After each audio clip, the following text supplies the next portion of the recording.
আজকে সারাদিন এত কিছু করেছি, কোথা থেকে শুরু করব বুঝতেই পারছি না। আজকে কিন্তু মাছের যত্ন নিয়েছি, সেই সাথে কিন্তু মজাদার রান্নাবান্নাও করেছি। সাথে সন্ধ্যার আয়োজনে ছিল মজাদার সিপি স্টাইলের চিকেন ফ্রাই। এর মাঝে কিন্তু রান্নাঘরে একটা দুর্ঘটনাও ঘটিয়ে ফেলেছি। চলুন আজকে সারাদিনটি আপনাদের সাথে শেয়ার করি। আশা করছি খুব বেশি ভালো লাগবে। আসসালামু আলাইকুম এভরিওয়ান। আশা করছি সবাই অনেক বেশি ভালো আছেন। সবাইকে আরও একটি নিউ ডেইলি ব্লগে ওয়েলকাম করছি। সকালবেলা ঘুম থেকে ওঠার পর আমার মাথাটা এত বেশি আওলাজলা হয়ে যায়। কারণ হচ্ছে আমার মনে হয় অনেক কাজ জমে আছে। এই কথাটা সবসময় মনে হয় আমি এই কাজগুলো কখন করব। যদিও রাতের বেলা আমি অনেক কাজই শেষ করে থাকি, টেনশন মুক্ত লাগে।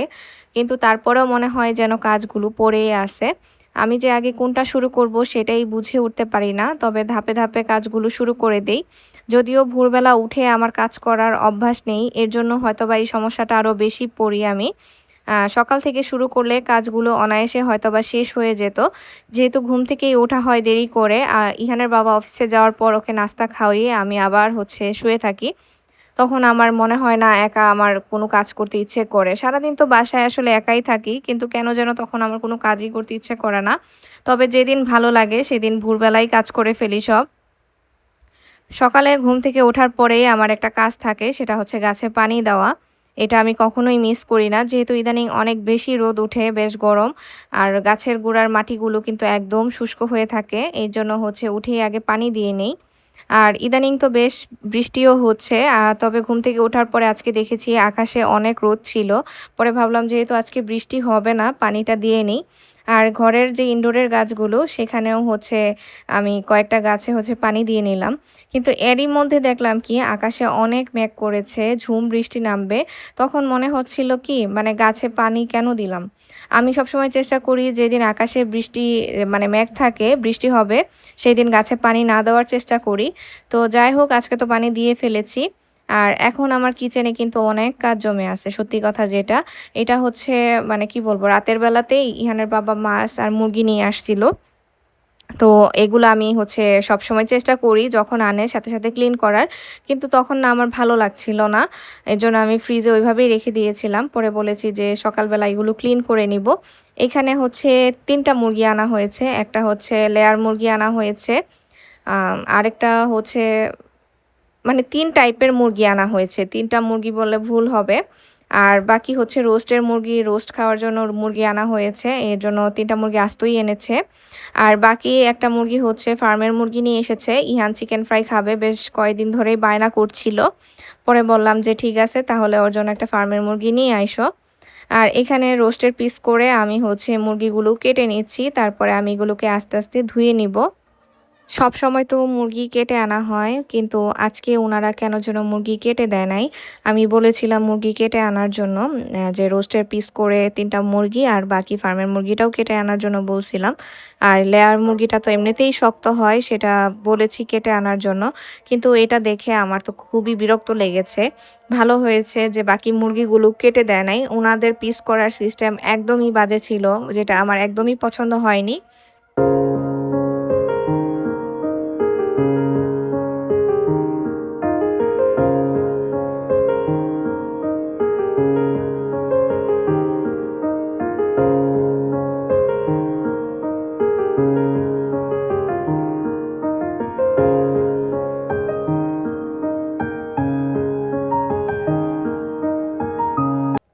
লেয়ার মুরগিটা এমন বাজেভাবে পিস করেছে, দেখেই আমার মেজাজ খারাপ হচ্ছিল।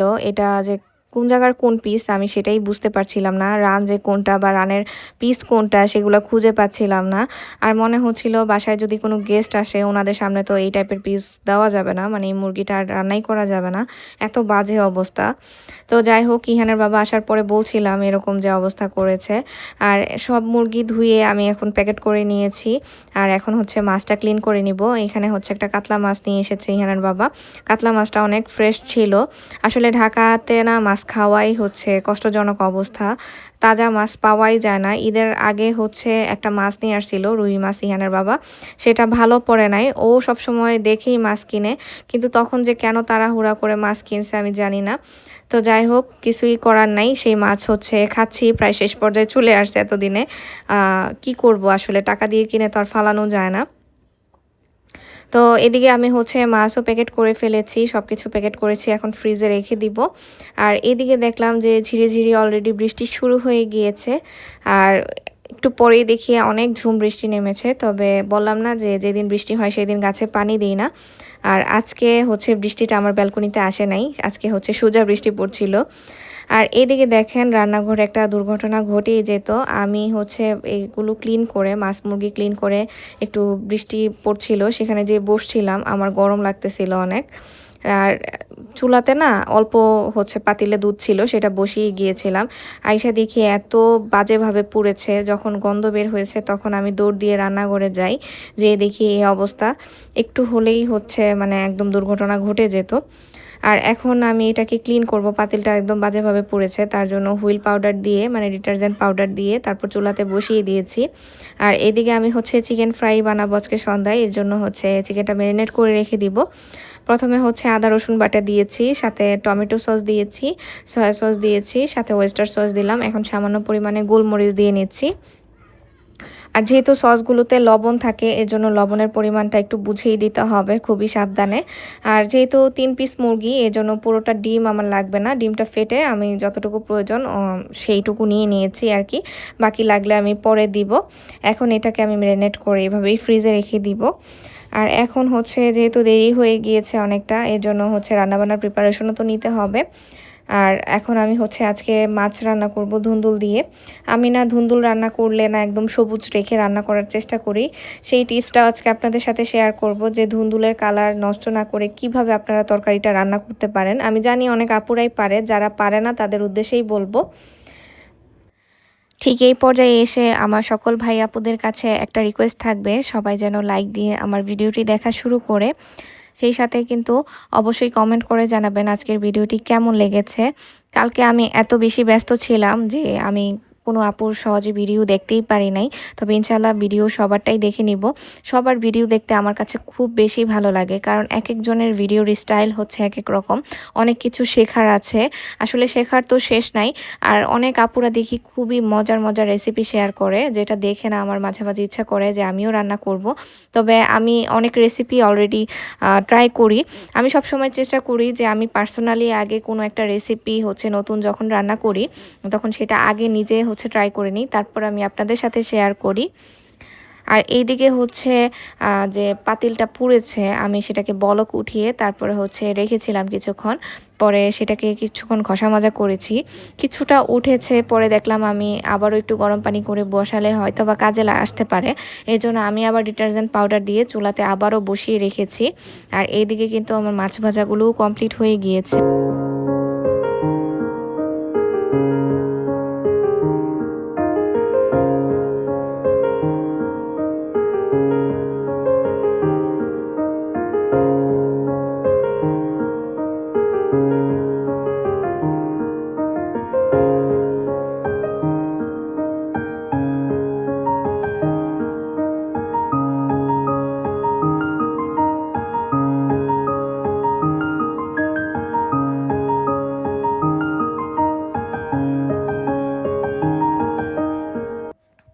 এখন একটা কড়াইতে হচ্ছে পেঁয়াজ কুচি আর সামান্য পরিমাণে তেল দিয়ে সেখানে হচ্ছে রসুন বাটা দিয়েছি।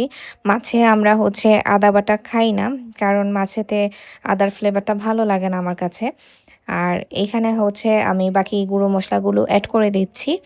তারপর এই মশলাটা সুন্দরভাবে কষিয়ে নিব।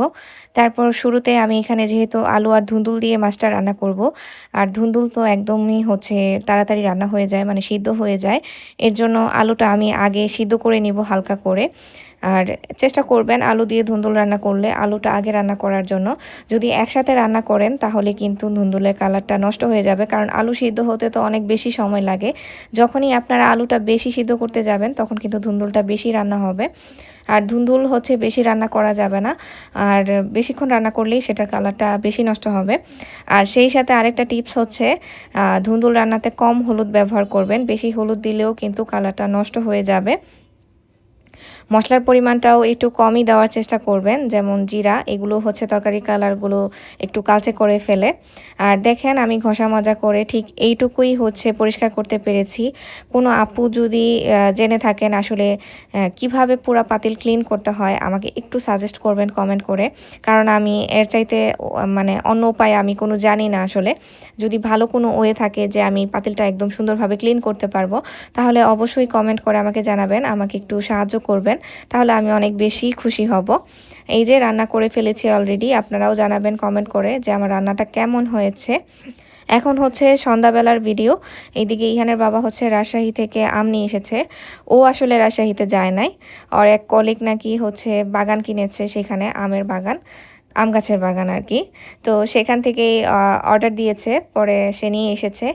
এই আমটা না আমি কখনো খাইনি, ক্যামেরাতে কেমন বোঝা যাচ্ছে জানি না, তবে আমগুলো বেশ কিন্তু বড় সাইজের ছিল। দুইটা আম এখানে 1 কেজির মতো হবে, মানে এত বড় সাইজে। একটা আম খেলেই হচ্ছে পেট ভরে যায়। যেহেতু এগুলোতে কোনো কেমিক্যাল থাকে না, এগুলো যখন পাকা শুরু করে বেশিরভাগ আমই দেখা যায় একসাথে পেকে যায়, তখন ঝামেলায় পড়তে হয়। তবে বেশ কিছু আম আমি অলরেডি ফ্রিজে রেখে দিয়েছি। আমার শ্বশুর শাশুড়ি আসার কথা, তারপর আমার আব্বু আম্মু আসার কথা, তখন আসলে হয়তোবা সবাই একসাথে খেলে আমগুলো শেষ হয়ে যাবে। আমি তো পুরা টেনশনে আছি যে এতগুলো আম যদি নষ্ট হয়ে যায় তখন কি হবে। আর আমার ভাসুরও হচ্ছে বাসায় নেই, ওনার বাসায়ও কিছু আম পাঠাবো ভেবেছি উনি আসলে। তো ইহানের বাবা বলতেছিল এই আমের নাম নাকি কইটা। আপনারা কোনো আপু জানেন কিনা আমি জানি না এই নাম। আমি আসলে এই আম কখনোই খাইনি, তবে আম কিন্তু বেশ মিষ্টি ছিল। আর এই জাতের আমের নামও আমি কখনো শুনি নাই। তবে যাই হোক, নতুন কিছু খেতে বা দেখতে তো ভালোই লাগে, ট্রাই করতে বেশ ভালোই লাগছিল। আমগুলো তো যেহেতু মিষ্টি ছিল, খেতে তো ভালোই লাগে। আর ইদানিং না আমি আঁশ যেই থাকে যে আমগুলোতে, সেগুলো আমি খেতে পারি না, যদিও দেশি আমের স্মেলটা অনেক বেশি সুন্দর হয়। তবে আমের মধ্যে কিন্তু আমার আম্রপালি বেশি ভালো লাগে। এখানে বাবা বলতেছিল যে এই আম শেষ করো, তারপরে আম্রপালি অর্ডার দিব। সন্ধ্যার দিকে যখন নিয়ে এসেছে তখন একটা আমি পাকা ছিল, এজন্য কেটে দেখছিলাম যে আসলে মজা কিনা। পরে দেখলাম যে না, আলহামদুলিল্লাহ আমগুলো বেশ ভালো পড়েছে। আর যেহেতু সারাদিন বাসায় আমি একাই থাকি, একা আসলে অনেক কিছু খেতেই ভালো লাগে না। ইহানের বাবা প্রতিদিন অফিসে যাওয়ার আগে সে আমাকে বলে যাবে, আমার জন্য খাবার নিয়ে কখনোই ওয়েট করবে না। বাসায় কিন্তু আমও আছে, কাঁঠাল আছে, মানে অনেক খাবারই থাকে যেটা তুমি খাও না, কিন্তু একাই খেয়ে নিবে, আমার জন্য ওয়েট করার দরকার নেই। আমি যখন বাসায় আসবো তখন আবার দুজন একসাথে খাবো। কিন্তু আসলে কি, আমার একা খেতে একদমই ভালো লাগে না। তো যাই হোক, খাবার তো নষ্ট হয়, কি করবো আর, খেতেই হয়, জোর করে হলেও খাই ভালো না লাগলেও। আর এদিকে দেখতেই পেলেন আমি এখানে কর্নফ্লাওয়ার দিয়ে তারপর হচ্ছে চিকেনগুলো ভেজে নিয়েছি। আপনারা যদি আমার রেসিপি ফলো করে চিকেন ফ্রাইটা করে থাকেন, তাহলে অবশ্যই সিপির একটা ফ্লেভার আপনারা পাবেন আশা করি। তবে যে যে সস ব্যবহার করেছি সবই ব্যবহার করতে হবে। সন্ধ্যার দিকে শরীরটা বেশি একটা ভালো লাগছিল না, আজকে সারাদিনই ভালো লাগছিল না সত্যি কথা বলতে। আমার হচ্ছে পরে ফ্রেশ হয়ে আমি আবারও গোসল করেছি সন্ধ্যার দিকে। গোসল করে তারপরে হচ্ছে এখন আমি হচ্ছে আবার কিচেনে যাব, কারণ সন্ধ্যার দিকে হচ্ছে আমার রান্না একটু বাকি ছিল। আমার হেল্পিং হ্যান্ড আপা যখন এসেছিল, ওনাকে দিয়ে আমি হচ্ছে লতি কাটায় রাখছি, সেটা আজকে রান্না করব কাঁঠালের বিচি দিয়ে আর শুটকি দিয়ে। আর ইদানিং গরমকাল হোক আর শীতকাল হোক, গরমকালেও কিন্তু আমার স্কিন অনেক টানে, মানে ড্রাই হয়ে থাকে। আর শীতে তো এটার কথা আর কি বলবো, এর জন্য সবসময় আমার স্কিনে ময়শ্চারাইজার লাগানো লাগে, না হলে একদম অবস্থা খারাপ হয়ে যায়। আর এখন আমি হচ্ছে ওই যে কাঁঠালের বিচি দিয়ে রান্না করব, যেহেতু কাঁঠালের এখন সিজন, এই খাবারগুলো খেতে কিন্তু অনেক বেশি ভালো লাগে। এজন্য আমি সব মশলা দিয়ে তারপর কাঁঠালের বিচিটা দিয়ে দিয়েছি। এটা একটু সিদ্ধ হয়ে যাওয়ার পরে তারপর লতি অ্যাড করেছি। কথা বলতে বলতে কিন্তু ভিডিওর শেষ পর্যায়ে চলে এসেছি। সবাই ভালো থাকবেন, আমাদের জন্য দোয়া করবেন। দেখা হবে অন্য আরেকটি ভিডিওতে। অবশ্যই কমেন্ট করে জানাবেন আজকের ভিডিওটি কেমন লেগেছে। আর এদিকে কিন্তু লতি রান্নাও হয়ে গিয়েছে। কাঁঠালের বিচি দিয়ে লতি রান্না খেতে আমার কাছে কিন্তু বেশ মজাই লাগে। যদিও অনেকে দেখি শুটকি দিয়ে খুব কমই খায়, চিংড়ি মাছ দিয়ে অনেকে লতিটা পছন্দ করে, তবে আমাদের বাসায় কিন্তু এভাবেই খায় বেশি। আল্লাহ হাফেজ।